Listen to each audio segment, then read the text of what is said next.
You're waking up exhausted, 8 hours of dead sleep, yet your bones feel like lead. The brain is trapped in a thick, ugly gray fog long before your feet even hit the floor. So, what's the first move? You reach for the glowing slab of glass beside your bed. You start scrolling. You're desperately seeking a quick hit of digital stimulation just to jumpstart a dead engine. But here's the thing. It doesn't work. You're operating on maybe 10% of your actual biological capacity. You're bleeding out energy every single day, and you don't even realize where the gaping wound is. The modern world has engineered a terrifying crisis of exhaustion. We aren't dealing with physical fatigue. We're dealing with absolute chemical bankruptcy. Now, picture Miyamoto Musashi. He fought over 60 duels to the death and never lost a single one. He wrote heavy treatises on strategy, painted masterpieces, and lived with a relentless, terrifying vitality. His secret wasn't magic. It was the brutal, unyielding control of his own life force. He mastered the raw art of transmutation. Today, we're going to forge that exact same mindset into your brain. Pay attention. Let's diagnose your failure. Stop telling yourself you're inherently lazy. You aren't. Your neurochemistry has been violently hijacked. Every single time you open a new tab, every time you consume cheap, pixelated pornography, every time you scroll endlessly through the freakish neon colors and loud noises of social media, you trigger a massive release of dopamine. Understand this. Dopamine isn't the chemical of happiness. It's the chemical of pursuit. It's the ancient biological mechanism built to kill, to make you hunt, fight, and survive the winter. When you waste it on a screen, you're tricking your own brain into thinking you've achieved something massive. You've conquered the rival tribe. You've reproduced. You've won the war. But look around. You're sitting alone in a dark room, achieving absolutely nothing. The biological cost of this cheap dopamine is severe. We aren't just talking about your baseline levels crashing or burning out. We're looking at strict, clinical downregulation. When you chronically flood your brain with synthetic highs, your nervous system defends itself by physically destroying its own dopamine receptors. You build a crippling tolerance. This is the exact physical mechanism explaining why you can't focus on a book anymore. The effort required to build a real physical empire simply can't compete with the effortless rush of digital garbage. You're feeding a starving, highly specialized predator nothing but trash and wondering why it can't hunt. Centuries before modern neuroscience mapped the brain's reward circuitry, the samurai cultivated a concept known as kai. They understood it as a universal vital energy, the spiritual electricity flowing through all things. But we can draw a direct, brutal parallel to our modern understanding of biological drive. Ki isn't some mystical, glowing aura from a cartoon. In practical application, it's cold, hard biological intent. It's the raw electricity running through your nervous system. It's the tension in your jaw and the predatory focus in your eyes. When a warrior spilled his vital energy on frivolous desires, he died in the mud because his physical reaction time was a fraction of a second too slow. His intent was entirely scattered. Transmutation is the exact opposite of scattering. It's the mechanical process of taking a heavy, unrefined, uncomfortable biological urge, like lust or anger, and forcing it through a psychological furnace. You don't suppress the urge. Suppression is a tactic for weak men who are terrified of their own nature. You harness it. You take the biological imperative to conquer, and you lock it inside a mental engine. The pressure builds. The urge screams at you. But instead of yielding, you take that screaming, restless energy and aim it directly at your work. your body, and your one defining mission. You turn the poison into gunpowder. The year is 1612. The location is the isolated rocky island of Ganryujima. The tide is incredibly rough today.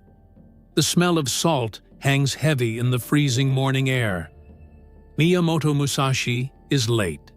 He's sitting in the bottom of a small wooden rowboat, listening to the dark water violently slap against the hull. He isn't meditating in peaceful, serene silence. He's actively, coldly plotting the physical destruction of his enemy. His opponent is Sasaki Kojiro, a lethal swordsman widely feared as the demon of the western provinces. Kojiro wields a nodachi, a massive Japanese greatsword famously called the drying pole. We're talking about roughly 3 feet of razor-sharp steel, designed to sever a man from shoulder to hip in a single devastating swing. The reach advantage alone is a guaranteed death sentence for anyone wielding a standard blade. Kojiro is standing on the beach right now. He's pacing back and forth. He's furious. His pride is deeply offended by Musashi's arrogant delay. Kojiro is leaking energy. His anger is an uncontrolled fire, rapidly burning up his mental reserves before the swords are even drawn. Musashi perfectly understands the conservation of force. He looks around the small, damp boat. He doesn't draw his legendary steel. Instead, he picks up a spare, heavy wooden oar. He draws his short sword and begins to aggressively carve the thick wood. He's shaving away the excess, shaping a crude, brutal, ugly weapon. But he doesn't just make a club. He meticulously measures and carves the oar to be exactly a few inches longer than Kojiro's massive drying pole. He engineered a specific physical countermeasure to a seemingly unbeatable reach. This isn't an elegant weapon. It's shockingly heavy. It requires immense, raw, terrifying strength to swing effectively. But Musashi has spent his life cultivating his inner force. He's transmuted every single ounce of his biological energy into focused, singular intent. When the wooden boat finally grinds into the wet sand, Kojiro draws his enormous blade in a blind rage and aggressively throws his scabbard right into the ocean. Musashi looks at him coldly. "You've already lost," he says. "You've thrown away your scabbard. You won't need it again." The clash is completely instantaneous. Kojiro swings the drying pole with lethal, terrifying precision, aiming to split Musashi's skull down the middle. The whistling steel physically cuts the knot holding Musashi's headband, severing the heavy fabric. It's a flawless strike, but it misses the bone and flesh by a fraction of a millimeter. In that exact same split second, Musashi brings the heavy, crude wooden oar crashing down from above. He doesn't hesitate. He doesn't hold anything back. He channels the entirety of his transmuted energy into one single, devastating, crushing arc. The heavy wood shatters Kojiro's ribs, dropping the demon of the western provinces dead in the bloody sand. What does this horrific history lesson mean for your modern crisis? Absolutely everything. The wooden oar of Ganryujima represents your transmuted energy. It isn't pretty. The base, biological urges inside you are raw and unrefined, exactly like a chunk of wet driftwood. But when you carve those primal urges with the blade of extreme discipline, you create a weapon of terrifying, unstoppable power. Right now, you're facing the Kojiro of modern distractions. The algorithms, the pornography, the endless digital scroll.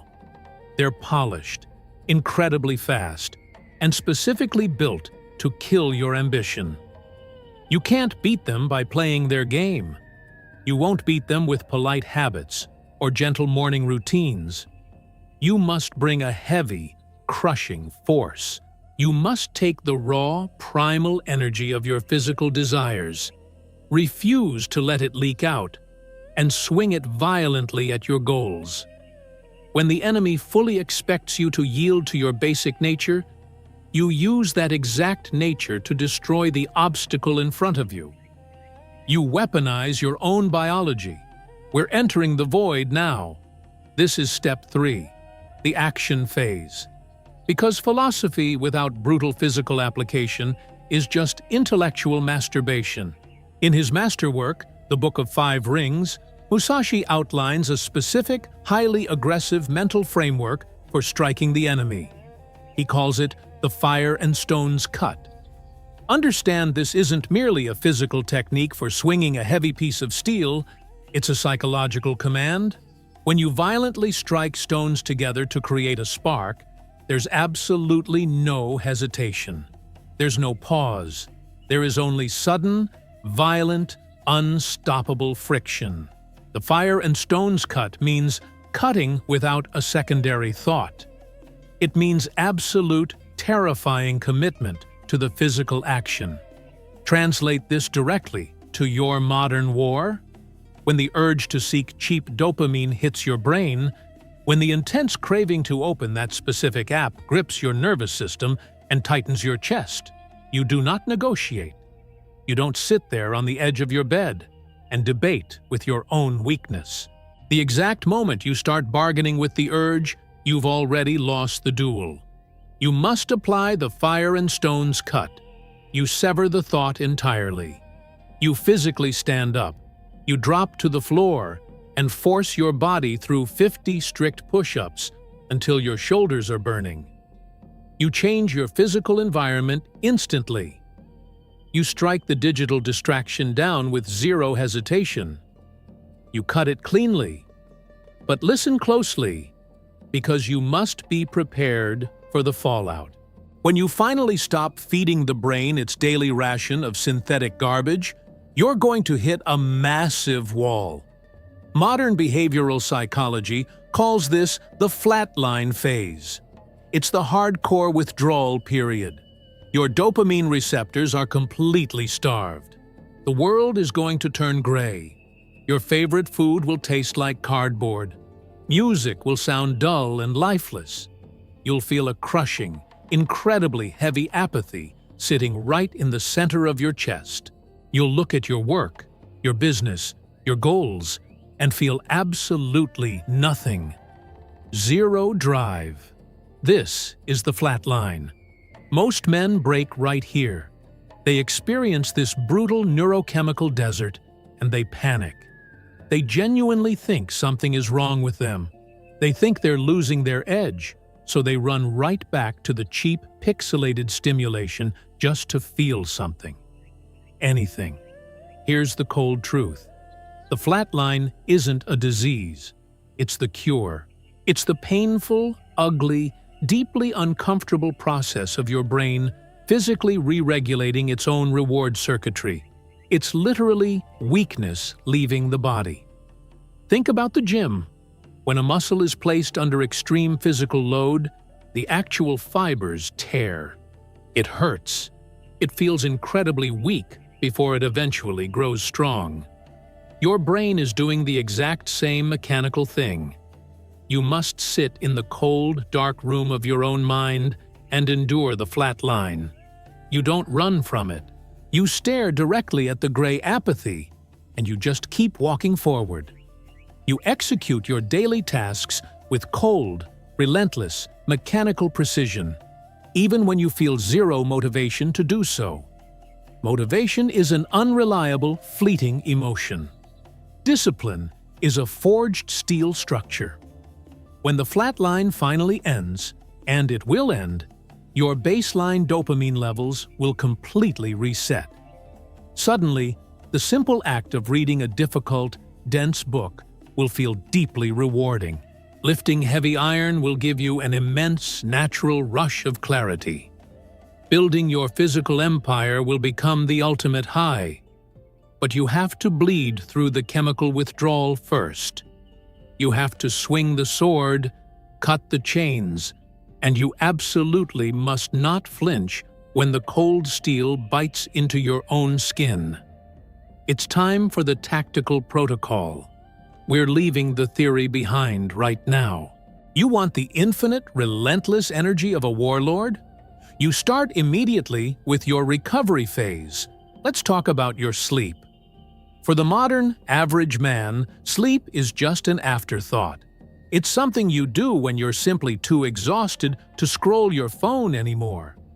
You lie down in a soft bed, in a warm room, with a glowing screen radiating artificial blue light 2 inches from your retinas.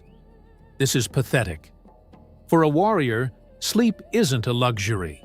It's strict tactical maintenance. It's the exact biological window when the brain physically flushes out neurotoxins and repairs the muscular damage of the day. You must sleep like you're preparing for a brutal war the very next morning. Shut down all digital inputs exactly 1 hour before you close your eyes. Make the room pitch black. Drop the ambient temperature until the air is legitimately cold.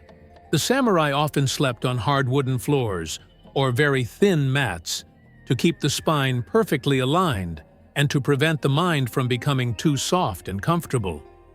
You don't necessarily need a wooden floor, but you desperately need strict, unyielding discipline regarding your sleep environment. Next, we're managing the fuel, diet, and fasting. The modern man is constantly, endlessly digesting. He's constantly shoving processed sugar and heavily engineered fake food into his stomach. Digestion requires massive amounts of raw biological energy. When you're always fed, your body enters a perpetual, sluggish state of lethargy. A fed lion goes to sleep under a shady tree. A hungry wolf hunts. Hunger is a highly effective weapon. Fasting isn't just some trendy modern biohack used by tech bros. When your stomach is entirely empty, your endocrine system triggers a clinical survival response. Your body literally dumps adrenaline and cortisol into your bloodstream to force extreme alertness. It expects you to go hunt for your survival. You take that spiked, aggressive alertness, that razor-sharp evolutionary focus, and you aim it directly at your work. You use the physical hunger pangs in your stomach as a biological reminder to attack your daily goals. Stop eating until you've actually earned the calories through brutal, undeniable physical or mental effort. Finally, you must throw the mental switch. This is the absolute core of transmutation. You've been heavily conditioned by weak modern society to view your intense physical urges as a sin, a terrible distraction, or a dirty secret that you must hide and suppress. Guilt is an utterly useless emotion. It burns precious cognitive energy and achieves absolutely nothing of value. Stop feeling guilty about your raw biological drive. View the urge as raw, highly combustible, high-octane fuel. When the craving hits you, when the physical tension aggressively builds in your gut, don't fight the feeling. Welcome it. Acknowledge the sheer terrifying power of your own biology. Then, completely deny it, the cheap digital release it's begging for. You cage the beast. You tell your own brain, I feel the heat, but we aren't burning it on pixels today. We're burning it on the iron. We're burning it on the business. You take the heavy, pounding, relentless energy of lust and you aggressively redirect it into pure ambition. Every single time you successfully deny the cheap release and channel that kinetic energy into a difficult, painful task, you're carving another inch of your wooden ore. You're building a psychological weapon that simply cannot be broken. Look closely at the modern witnesses of this ancient, brutal strategy. Napoleon Hill spent 20 rigorous years studying the most ruthless, effective, and powerful men of his entire era. He analyzed massive titans of industry, brilliant historical inventors, and men who literally bent the world to their iron will.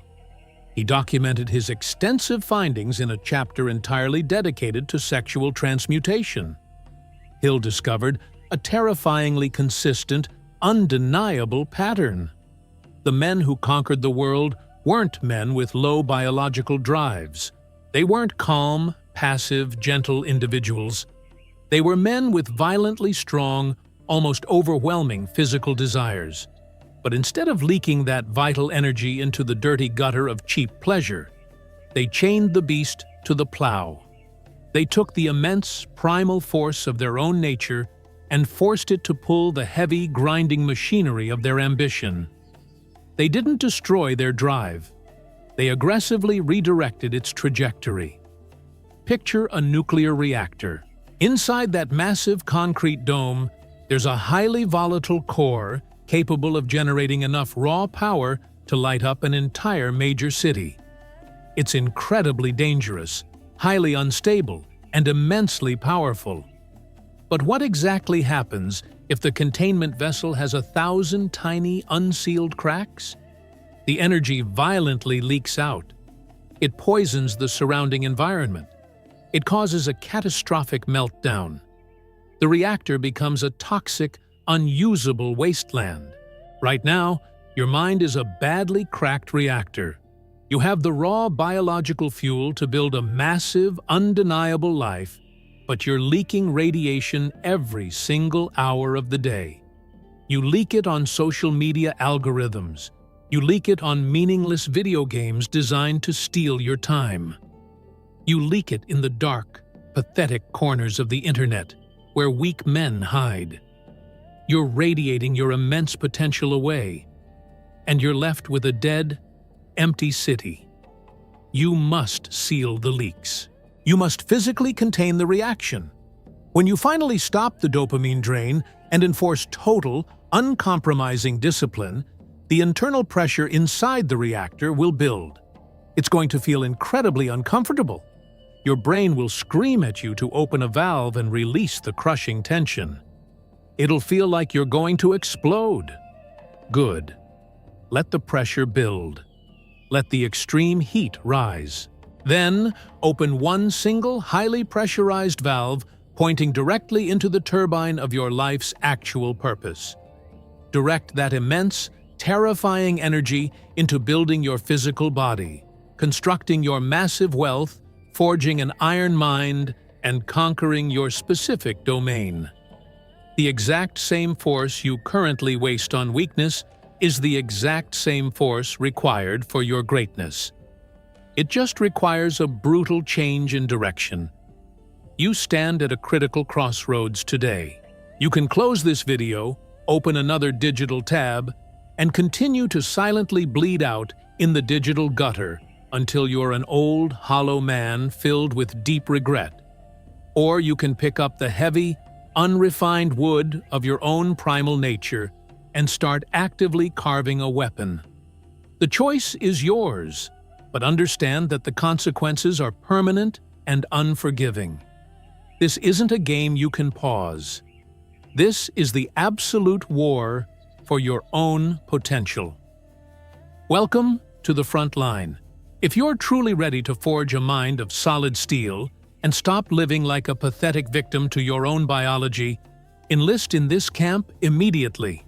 Subscribe to Katana Mindset. We don't do weak, polite advice here. We build weapons. Master yourself, or the world will master you.